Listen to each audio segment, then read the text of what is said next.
Nous sommes aujourd'hui sur le stand de l'association Pays de Loire Cameroun et nous avons l'un de ses représentants, monsieur Jean-Paul Mouna. Bonjour. Bonjour. Est-ce que vous pouvez nous parler de votre association? Nous sommes une association nantaise qui existe depuis près de 20 ans et nous avons mis en place la coopération Nantes-Chang qui existe aujourd'hui avec Nantes Métropole et la ville nantaise. Alors concrètement, qu'est-ce que vous faites? C'est quoi vos grands objectifs? Notre objectif premier est de présenter au monde entier, à la société européenne, les cultures africaines, notamment du Cameroun.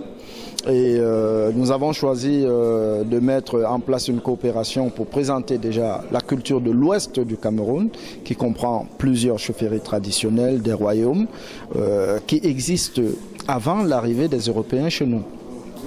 Et ça nous a paru important de présenter la culture camerounaise et aussi nous mettons en place des moyens pour la préserver des prédateurs.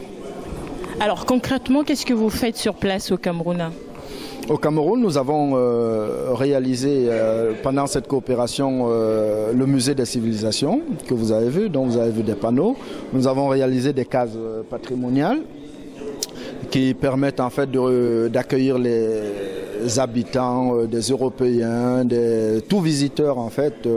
Il y a même des panneaux de signalisation qui ont été mis dans des différents aéroports, en fait, grands aéroports du Cameroun, pour montrer la direction de l'Ouest Cameroun, pour montrer cette culture, pour dire les Africains existaient, et ils sont toujours là avec leur culture, ils ont toujours existé avant l'arrivée des Européens et qu'il faut préserver cette culture-là.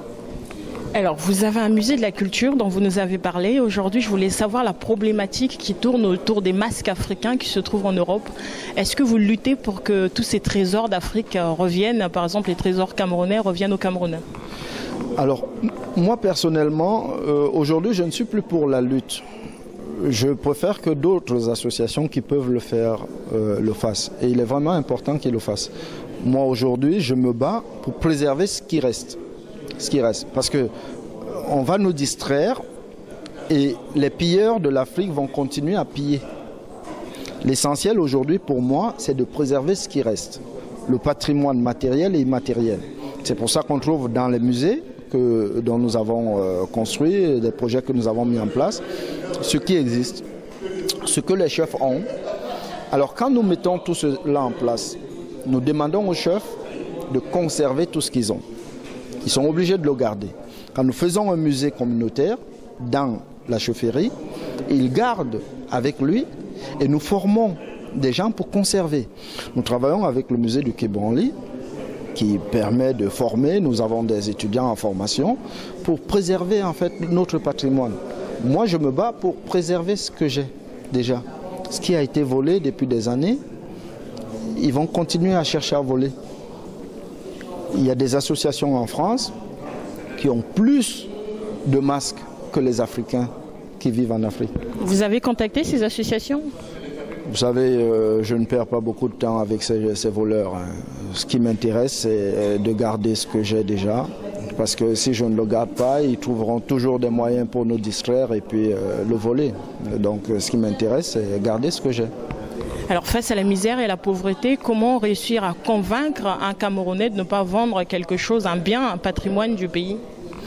Alors, c'est déjà lui dire qu'il a beaucoup de valeur. Que sa culture, en fait, est à l'origine du monde entier. L'Afrique est le berceau de l'humanité. On a souvent tendance à l'oublier.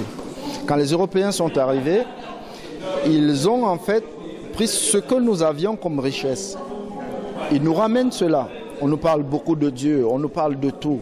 Les dieux, on les connaissait avant. Donc, quand ils reviennent avec leur façon de voir. Mais c'est toujours notre culture. Alors, nous, aujourd'hui, c'est de faire prendre conscience aux Africains que vous avez une richesse. Vous avez votre part à donner au monde, comme vous l'avez toujours fait. Et ce qu'on vous apporte aujourd'hui, vous appartenait déjà. Donc, valorisez ce que nous avons, leur faire prendre conscience qu'ils sont eux-mêmes porteurs de richesse, ils n'ont pas à la vendre. Et c'est pour ça que nous nous battons. Et le mot de la fin par rapport à cette coopération, quel est votre regard pour la suite? Alors je souhaite une coopération équitable, qu'ils ne se fassent pas berner, parce qu'il y aura toujours, et on sait comment ils viennent, on sait comment ils sont venus avant, prendre ce qu'il y a de richesse en Afrique. Alors s'ils veulent avoir des échanges, qu'ils regardent bien, et surtout qu'ils ne signent pas des accords en longue durée, il faut reviser tout le temps ces accords. Il faut toujours qu'il y ait quelque chose d'équitable entre le nord et le sud et pas quelque chose de déséquilibré. On nous a accusés quelquefois d'avoir vendu nos frères alors qu'on sait très bien qu'aucun Africain ne pouvait vendre son enfant. Alors, on va nous ramener beaucoup de choses, on va nous raconter beaucoup d'histoires, chercher à ce que tout soit équitable dans vos échanges et nous nous battons aussi pour ça. Merci M. Jean-Paul Bouna. Je vous remercie.